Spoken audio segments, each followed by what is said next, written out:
എല്ലാവർക്കും cabbage kitchen ഡയറിയിലേക്ക് സ്വാഗതം. ഇന്ന് ഞാൻ വന്നിരിക്കുന്നത് ഒരു ഇൻഡോ ചൈനീസ് ഡിഷായ വെജ് മഞ്ചൂരിയൻ റെസിപ്പി ആയിട്ടാണ്. അപ്പോൾ നമ്മൾ ചിക്കൻ മഞ്ചൂരിയൻ കേട്ടിട്ടുണ്ട്, അതേപോലെ ഗോബി മഞ്ചൂരിയൻ കേട്ടിട്ടുണ്ട് അല്ലേ. പക്ഷേ വെജ് മഞ്ചൂരിയൻ അധികം ആൾക്കാരും ട്രൈ ചെയ്യാത്ത ഒരു ഡിഷാണ്. അതേപോലെ വെജിറ്റേറിയൻസിനൊക്കെ വളരെ എളുപ്പത്തിൽ നല്ല ടേസ്റ്റി ആയിട്ട് ഉണ്ടാക്കാൻ പറ്റുന്ന ഒരു ഡിഷും കൂടിയാണ്. അത് നമുക്ക് ചപ്പാത്തിൻ്റെ കൂടെയും അതേപോലെ ഫ്രൈഡ് റൈസിൻ്റെ കൂടെയും നൂഡിൽസിൻ്റെ കൂടെയും ഒക്കെ സൈഡ് ഡിഷായിട്ടും ഉപയോഗിക്കാം. അപ്പോൾ നമുക്ക് നോക്കാം എങ്ങനെയാണ് വെജ് മഞ്ചൂരിയൻ ഉണ്ടാക്കുന്നതെന്ന്. അതിന് മുമ്പായിട്ട് എൻ്റെ ചാനൽ ആദ്യമായിട്ട് കാണുന്നവരാണെങ്കിൽ സബ്സ്ക്രൈബ് ചെയ്യാൻ കൂടി മറക്കരുത്. ഇത് നിങ്ങൾ വീട്ടിൽ ട്രൈ ചെയ്തിട്ട് ഇഷ്ടമായിട്ടുണ്ടെങ്കിൽ ഇതിൻ്റെ കമൻസും ഫീഡ്ബാക്കും ഒക്കെ എന്നെ അറിയിക്കണം. ഓക്കെ, അപ്പം നമുക്ക് നോക്കാം എങ്ങനെയാണ് എളുപ്പത്തിൽ വെജ് മഞ്ചൂരിയൻ ഉണ്ടാക്കുന്നതെന്ന്.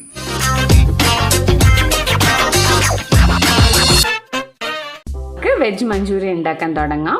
അതിനായിട്ട് ആദ്യം നമുക്ക് വേണ്ടുന്നത് ഒരു കപ്പ് കാബേജ്. ഒരു കപ്പ് കാബേജ് ചെറുതായി അരിഞ്ഞതാണ്. അത് ഞാനൊരു ബൗളിലേക്ക് ഇട്ട് കൊടുക്കാം. പിന്നെ നമുക്ക് വേണ്ടുന്നത് ഒരു ക്യാരറ്റ് ചെറുതായി മുറിച്ചത്.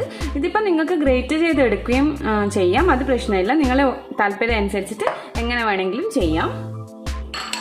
പിന്നെ നമുക്ക് വേണ്ടുന്നത് ഒരു പകുതി ക്യാപ്സിക്കം, വലിയ ക്യാപ്സിക്കത്തിൻ്റെ പകുതി. ചെറിയ ക്യാപ്സിക്കം ആണെങ്കിൽ ഒന്ന് മുഴുവനായിട്ടും എടുത്താലും കുഴപ്പമില്ല, അതും കൂടി ചേർത്ത് കൊടുക്കാം. പിന്നെ നമുക്കിതിലേക്ക് കാശ്മീരി മുളക് പൊടിയാണ് വേണ്ടത്, അത് ചേർത്ത് കൊടുക്കാം. നല്ല കളറിന് വേണ്ടിയിട്ടാണ്. അപ്പം ഞാൻ 1 ടീസ്പൂൺ കാശ്മീരി മുളക് പൊടി ചേർത്ത് കൊടുക്കുന്നുണ്ട്. ഒരു 1/2 ടീസ്പൂൺ കുരുമുളക് പൊടി കൂടി നമുക്ക് ചേർത്ത് കൊടുക്കാം. ഒരു 3 ടേബിൾ സ്പൂൺ മൈദ നമുക്കിതിലേക്ക് ചേർത്ത് കൊടുക്കാം. പിന്നെ നമുക്ക് 2 ടേബിൾ സ്പൂൺ കോൺഫ്ലോറും കൂടി ഇതിലേക്ക് ചേർത്ത് കൊടുക്കാം. ഇനി നമുക്കിതിലേക്ക് 1 ടീസ്പൂൺ ഇഞ്ചിയും അതേപോലെ 1 ടീസ്പൂൺ വെളുത്തുള്ളിയും ചേർത്ത് കൊടുക്കണം, ചെറുതായി അരിഞ്ഞത്.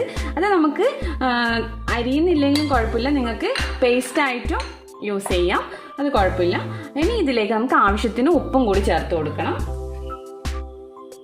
എന്നിട്ടിത് നന്നായിട്ട് കുഴച്ചെടുക്കണം. ഇപ്പം നിങ്ങൾ ഇതിലേക്ക് എക്സ്ട്രാ വെള്ളമൊന്നും ചേർക്കേണ്ട ആവശ്യമില്ല, കാരണം നമ്മളെ പച്ചക്കറികളിലൊക്കെ അത്യാവശ്യം വെള്ളത്തിൻ്റെ കണ്ടന്റ് ഉണ്ട്.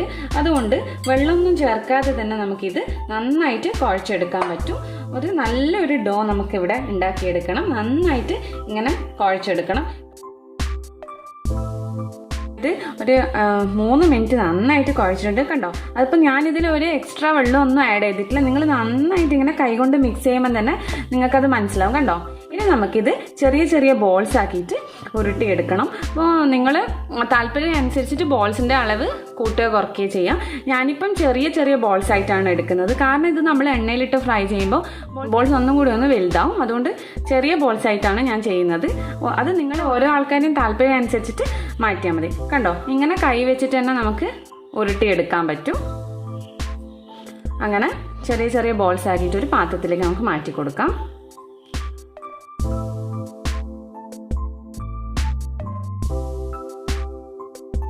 ഞാൻ ഇതേപോലത്തെ ചെറിയ ചെറിയ ബോൾസ് ആക്കിയിട്ട് ഉരുട്ടിയിട്ടുണ്ട്. ഇനി നമുക്കിത് ഓയിലിൽ ഫ്രൈ ചെയ്തെടുക്കണം. ഞാനിവിടെ ഉപയോഗിക്കുന്നത് സൺഫ്ലവർ ഓയിലാണ്. അപ്പോൾ നമുക്ക് ഇത് ഓയിലിൽ ഫ്രൈ ചെയ്തിട്ട് വരാം. ഓക്കെ, അപ്പോൾ നമുക്ക് ഫ്രൈ ചെയ്യാൻ തുടങ്ങാം. അതിനായിട്ട് ഞാനിവിടെ ഒരു കടായി വെച്ചിട്ടുണ്ട്. അതിലേക്ക് ഓയിൽ ഒഴിച്ച് നന്നായിട്ട് ചൂടായിട്ടുണ്ട്. അപ്പോൾ ചൂടായതിന് ശേഷം നിങ്ങൾ ലോ ഫ്ലെയിമിൽ വെക്കണം.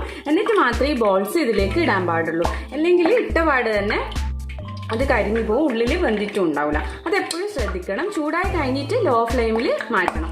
ഇനി നമുക്ക് ഇതിലേക്ക് ഇട്ട് കൊടുക്കാം.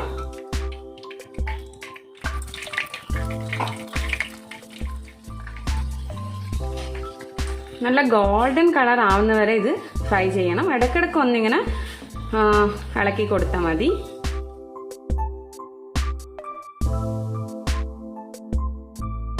ഞാനിതൊക്കെ ഒന്ന് മറിച്ചിട്ടിട്ടുണ്ട്. നല്ല റെഡ് കളറായി വന്നിട്ടുണ്ട്. പക്ഷെ നമുക്ക് കുറച്ചും കൂടി ഒന്ന് ഫ്രൈ ആവാനുണ്ട്. നല്ല ബ്രൗൺ കളർ ആവണം, അല്ലെങ്കിൽ നമ്മൾ ഈ കറിയിൽ ഇടുമ്പോൾ സമയത്ത് ഇത് പൊട്ടിപ്പോകാനുള്ള സാധ്യതയുണ്ട്. അപ്പോൾ അത് നിങ്ങൾ എപ്പോഴും ശ്രദ്ധിക്കണം. നന്നായിട്ട് ഫ്രൈ ചെയ്താൽ മാത്രമേ ഇരുന്നെടുക്കാൻ പാടുള്ളൂ. ഏകദേശം ആയിട്ടുണ്ട്. ഇനി നമുക്കിത് വേറൊരു പാത്രത്തിലേക്ക് കോരി മാറ്റാം. അപ്പോൾ നമ്മളെല്ലാം ഇങ്ങനെ ഫ്രൈ ചെയ്തിട്ട് മാറ്റി വെച്ചിട്ടുണ്ട്. ഇനി നമുക്ക് സോസ് ഉണ്ടാക്കാൻ തുടങ്ങാം. അതിനായിട്ട് ഞാൻ വേറൊരു പാത്രം വെച്ചിട്ടുണ്ട്. അതിലേക്ക് 2 ടേബിൾ സ്പൂൺ സൺഫ്ലവർ ഓയിൽ ഒഴിച്ചു കൊടുക്കാം. നിങ്ങൾക്ക് വേണമെങ്കിൽ ഫ്രൈ ചെയ്ത ഓയിൽ തന്നെ ഉപയോഗിക്കാം, അല്ലെങ്കിൽ പുതിയ ഓയിൽ ഉപയോഗിക്കാം. ഞാനിപ്പം പുതിയ ഓയിലാണ് ഉപയോഗിക്കുന്നത്. 2 ടേബിൾ സ്പൂൺ ഒഴിച്ചു കൊടുക്കുന്നുണ്ട്. എണ്ണ നന്നായിട്ട് ചൂടാവുന്ന സമയത്ത് നമുക്ക് ഇതിലേക്ക് 1 ടീസ്പൂൺ വെളുത്തുള്ളിയും അതേപോലെ തന്നെ 1 ടീസ്പൂൺ ഇഞ്ചിയും ചേർത്ത് കൊടുക്കാം. നന്നായിട്ടൊന്ന് വഴറ്റി കൊടുക്കാം. ഇതിലേക്ക് നിങ്ങൾക്ക് ആവശ്യമുണ്ടെങ്കിൽ ഇപ്പോൾ ഉള്ളി ചേർക്കാം. പക്ഷേ ഞാൻ ഇതിൽ സാധാരണ ഉള്ളി ചേർക്കുന്നില്ല. ഒരു ഒത്തൻറ്റിക് നോർത്ത് ഇന്ത്യൻ ഡിഷസിൽ അവരൊന്നും ഉള്ളി ചേർക്കുന്നതായിട്ട് ഞാൻ കണ്ടിട്ടില്ല. അതുകൊണ്ട് ഞാനിപ്പോൾ ഉള്ളി ചേർക്കുന്നില്ല. അപ്പോൾ ഇഞ്ചിയും വെളുത്തുള്ളി നന്നായി മൂത്ത് വരുന്ന സമയത്ത് ലോ ഫ്ലെയിമിലാക്കുക. എന്നിട്ട് നമ്മൾ ഇതിലേക്ക് 2 ടീസ്പൂൺ വിനാഗിരി ചേർത്ത് കൊടുക്കാം.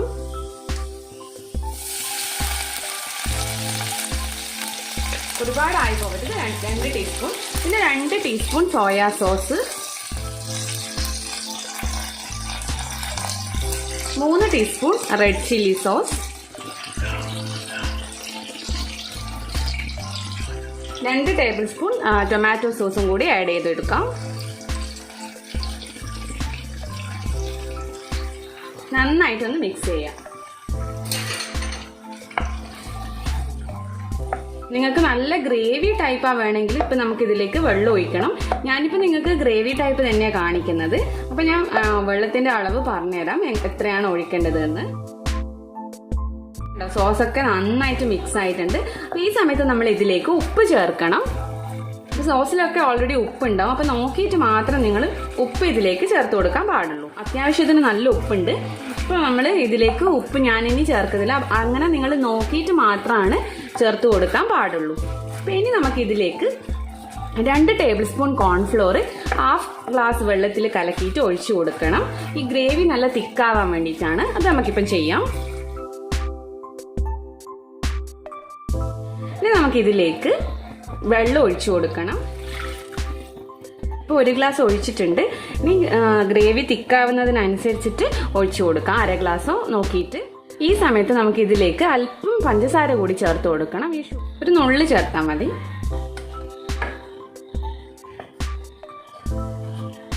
ഗ്രേവി നന്നായിട്ട് തിളച്ച് നല്ല കട്ടിയാവണം. നന്നായിട്ട് തിളച്ച് നല്ല തിക്കായി വന്നിട്ടുണ്ട്. ഈ സമയത്ത് നമുക്ക് ഇതിലേക്ക് 1/4 ഭാഗം കാപ്സിക്കം ഇട്ട് കൊടുക്കാം, ചെറുതായി അരിഞ്ഞത്. അത് നിർബന്ധമില്ല, ഓപ്ഷണലാണ്. നിങ്ങൾക്ക് താല്പര്യമില്ലെങ്കിൽ ചേർക്കേണ്ട കാര്യമില്ല.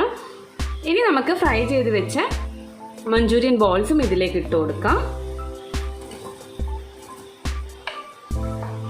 ഈ സോസും അതേപോലെ മഞ്ചൂരിയൻ ബോൾസൊക്കെ നന്നായിട്ട് തിളച്ച് നന്നായിട്ട് മിക്സ് ആവണം. അതിന് വേണ്ടിയിട്ട് നമുക്കൊരു 5 മിനിറ്റ് ലോ ഫ്ലെയിമിൽ ഇതൊന്ന് അടച്ചു വെക്കാം.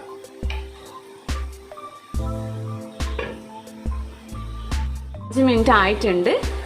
കണ്ടോ, ഗ്രേവിയൊക്കെ നന്നായിട്ട് തിളച്ച് നല്ല തിക്കായിട്ട് വന്നിട്ടുണ്ട്. പിന്നെ നിങ്ങൾ ശ്രദ്ധിക്കേണ്ടത് ഇങ്ങനെ ഈ സമയത്ത് ഒരുപാട് അങ്ങ് ഇളക്കാൻ പാടില്ല. അപ്പോൾ നമ്മളെ മഞ്ചൂരിയൻ ബോൾസ് എല്ലാം പൊട്ടിപ്പോകാനുള്ള സാധ്യതയുണ്ട്. ഞാൻ ഇതൊരു സെർവിങ് ബൗളിലേക്ക് ആക്കിയിട്ട് നിങ്ങൾക്ക് കാണിച്ചു തരാം. അപ്പോൾ നിങ്ങളുടെ കയ്യിൽ സ്പ്രിംഗ് ഓണിയൻ ഉണ്ടെങ്കിൽ അത് വെച്ചിട്ടൊന്ന് ഗാർണിഷ് ചെയ്താൽ മതി.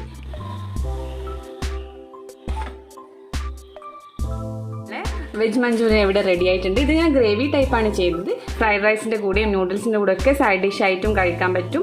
അപ്പോൾ വളരെ ടേസ്റ്റി ആയിട്ടുള്ള ഒരു ഡിഷാണ്. നിങ്ങളെല്ലാവരും വീഡിയോ കണ്ടിട്ട് ഇഷ്ടമായിട്ടുണ്ടെങ്കിൽ വീട്ടിൽ ട്രൈ ചെയ്യുക. എന്നിട്ട് അതിൻ്റെ കമൻസും ഫീഡ്ബാക്കും ഒക്കെ എന്നെ അറിയിക്കുക. ഇപ്പോൾ എൻ്റെ ചാനൽ ആദ്യമായിട്ട് കാണുന്നവരാണെങ്കിൽ സബ്സ്ക്രൈബ് ചെയ്യാൻ കൂടി മറക്കരുത്. പുതിയ വീഡിയോ ആയിട്ട് വീണ്ടും കാണാം. അതുവരേക്കും ബൈ ബൈ. Thank you.